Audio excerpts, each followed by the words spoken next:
En el nombre del Padre, y del Hijo, y del Espíritu Santo. Alabado sea nuestro Señor Jesucristo. Queridos hermanos, con este segundo domingo después de la Epifanía del Señor, se nos despliega ante nosotros por completo el tríptico que se nos abría el día de la solemnidad de la Epifanía. Este tríptico está conformado por tres misterios de la vida de Cristo que hemos ido celebrando paulatinamente en estos días. El primero es la propia Epifanía del Señor, que es la manifestación de Jesucristo a todas las naciones representadas en esos misteriosos magos que vienen de Oriente siguiendo la estrella hasta que encuentran al niño Jesús. La segunda parte de este tríptico es el bautismo del Señor, que hemos celebrado el pasado día 13 de enero, a los 8 días de la Epifanía. Y en este domingo aparece el milagro de las bodas de Caná, donde acabamos de escuchar al final del Santo Evangelio cómo también se trata de una manifestación en la que nuestro Señor Jesucristo manifiesta a los discípulos su gloria. Por tanto, estos tres misterios o estos tres prodigios que ya aparecen en la antífona del Magnificat del día de la Epifanía y también referidos en la del día del bautismo, se completan ahora ante nosotros. ¿Para qué? Pues precisamente para lo que nos dice el mismo Evangelio, para que crezca nuestra fe en Jesucristo. Así dice, manifestó su gloria y creció la fe de sus discípulos en él. Es que nuestra fe tiene que crecer, tiene que ir en aumento. Y para eso venimos a la Santa Misa, para eso participamos en los sagrados misterios, para eso llevamos una vida de oración, para eso tenemos una práctica de la vida cristiana, para que crezca nuestra fe en Jesucristo. Esta fe que hemos recibido en el Santo Bautismo como un pequeño don que el Señor ha infundido en nuestra alma y que tiene que crecer, tiene que desarrollarse, tiene que llegar a la madurez. Si nuestra fe fuese la de un bebé, sería una fe muy pequeñita, muy pobre, porque no tenemos ya ni el cuerpo ni la mentalidad de un bebé. Y así como reclamamos otros cuidados, otras necesidades, también en la madurez de nuestra fe tenemos que actuar conforme a este crecimiento.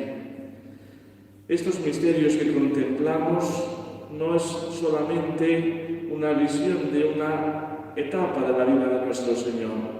Siempre se engloban en todo el misterio de Cristo en su integridad. Así también en la Navidad, con su peculiar octava, en la que se conjuga la ternura del niño recién nacido con el dramatismo de la celebración del primer mártir de la Iglesia, el diácono San Esteban, del martirio de los santos inocentes, es decir, con el drama de una vida que se da por Jesucristo y se da por esta fe de la que estamos hablando. Y porque el mismo niño Jesús, a los 8 días de su nacimiento, derrama las primeras gotas de su sangre cuando es circuncidado en el templo de Jerusalén. Y ahí vamos descubriendo toda la dimensión sacrificial de la vida de Jesucristo, que viene a dar la vida por nosotros, precisamente derramando su preciosísima sangre en el árbol de la cruz. Así como dentro de unos días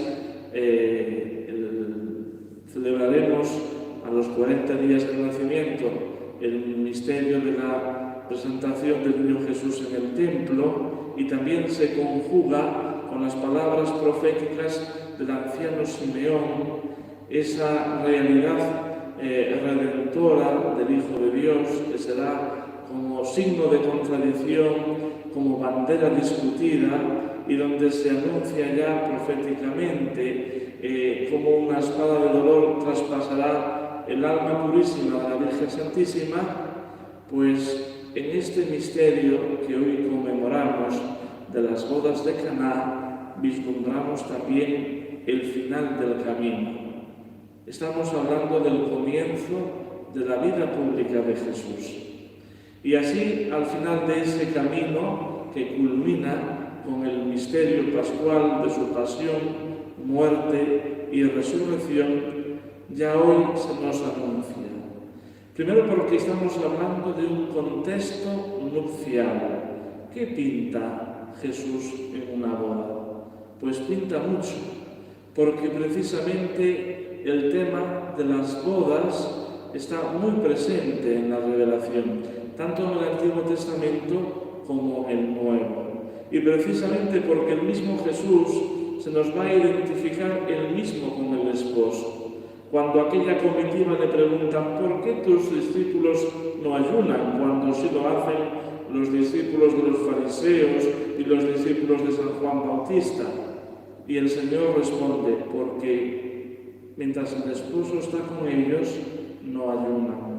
O cuando nos habla de la parábola de las vírgenes sensatas y las vírgenes necias, el mismo es el esposo que llega y se cierra la puerta. O el mismo cuando nos habla del reino de los cielos, se compara a menudo con un banquete de bodas.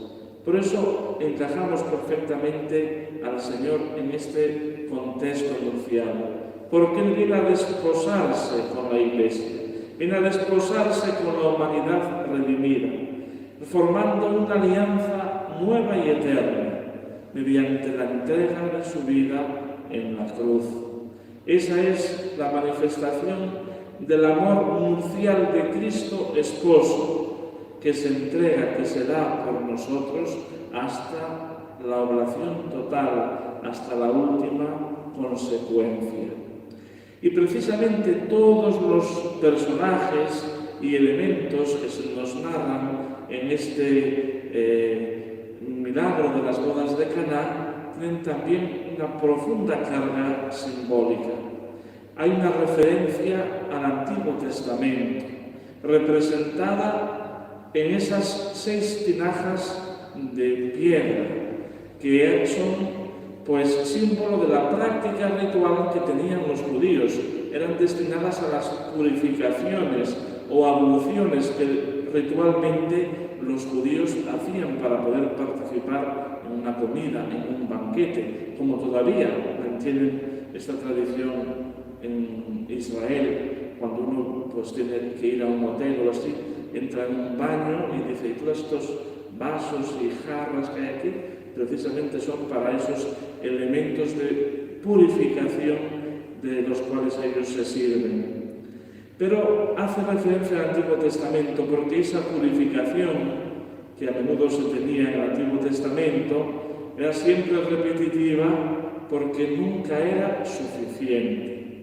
Necesitaba el alma, necesitaba el hombre, el sacrificio definitivo que satisfaciese a Dios, sobre todo los del Antiguo Testamento, que eran precisamente figura de este. Y por eso esa práctica de purificarse, de librarse de cualquier contaminación corporal y espiritual, era necesaria para participar en el banquete. Como nosotros necesitamos purificarnos de nuestros pecados para acercarnos al banquete de la Santísima Eucaristía, para que realmente nos podamos nutrir y alimentar con el cuerpo y la sangre de nuestro Señor. También el número. Sabemos que los números tienen una profunda carga simbólica en la Biblia. El número 7 es el número de la perfección. Por lo tanto, que sean 6 tinajas nos hablan de que es un número imperfecto, como era insuficiente e imperfecta esa práctica ritual.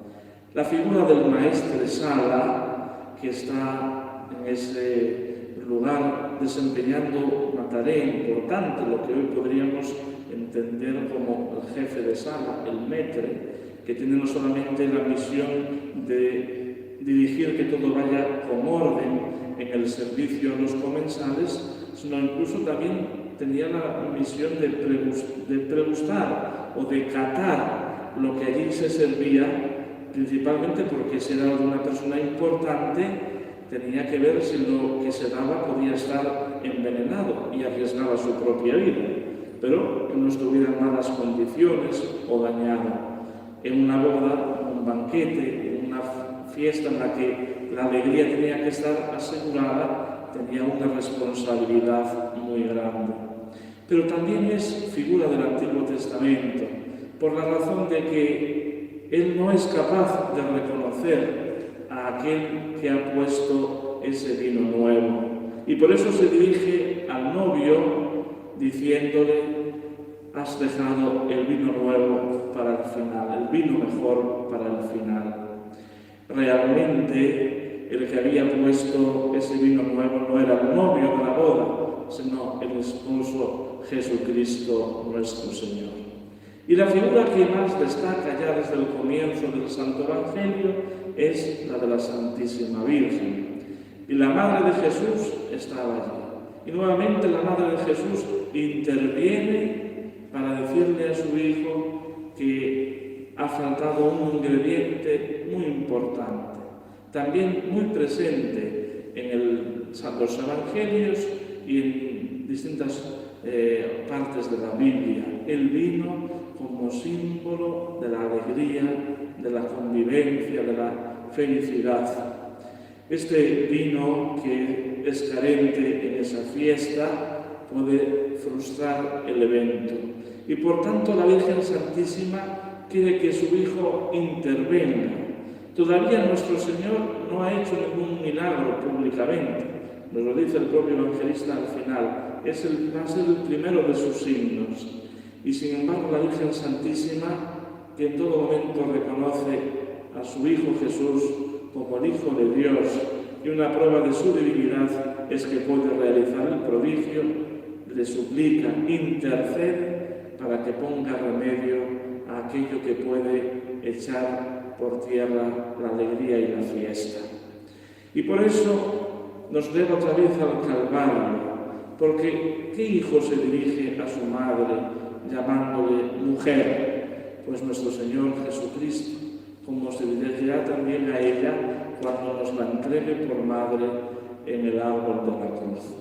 Y le dirá mujer porque ella es la nueva Eva, ella es la mujer que nos recuerda ese conflicto del Génesis que se resuelve en el Apocalipsis, la Virgen Santísima que aplasta la cabeza de la serpiente infernal. Nuestro Señor no desatiende el ruego de su madre, ni siquiera lo desprecia, pero pone el acento en un concepto tan presente en el Evangelio de San Juan: todavía no ha llegado mi hora. Cuando llegue verdaderamente la hora es cuando comience la pasión y se culmine en la entrega generosa de su vida por nosotros. Pero todos estos elementos nos están hablando precisamente de ese momento culminante de la obra redentora. Por eso, para nosotros, no solamente es contemplar un misterio, sino que el Señor quiere hacernos partícipes de este misterio. ¿Quién estaban allí? Los discípulos de Jesús. Ya había una comunidad en torno a Jesús que iba con él de un lado para otro. Y estos discípulos de Jesús los podemos incluso entender como esos sirvientes que tienen que llevar ese vino bueno y nuevo. También nosotros, especialmente los sacerdotes, estamos llamados a aportar la sangre preciosa de nuestro Redentor para alimentar a las almas, para darles esa vida de alegría en comunión con el Señor. Hoy, en la epístola del apóstol San Pablo, nos hablaba precisamente de este ingrediente fundamental en la vida cristiana, que es la caridad, que es el amor. y nos dice una sentencia: que vuestra caridad no sea una farsa, que no sea un teatro, que no sea una comedia, que nuestra caridad sea sincera. El apóstol da unas indicaciones de cómo ha de ser nuestro trato con Dios y nuestro trato con los demás, es decir, el mandamiento del Señor: amar a Dios sobre todas las cosas y al prójimo como a uno mismo. Pues este vino del amor que el Señor nos da es realmente el ingrediente que tenemos que poner en nuestra vida para llevar a término el cumplimiento de nuestra santificación, es decir, de nuestra perfección cristiana. Que nos purifiquemos todo aquello que nos impide, que nos contamina, para acercarnos al banquete de la gracia que en cada Santa Misa se nos ofrece y podamos vivir en esa alegría de los hijos de Dios, nutriéndonos de este alimento imperecedero que es prenda de salvación eterna. En el nombre del Padre, y del Hijo, y del Espíritu Santo.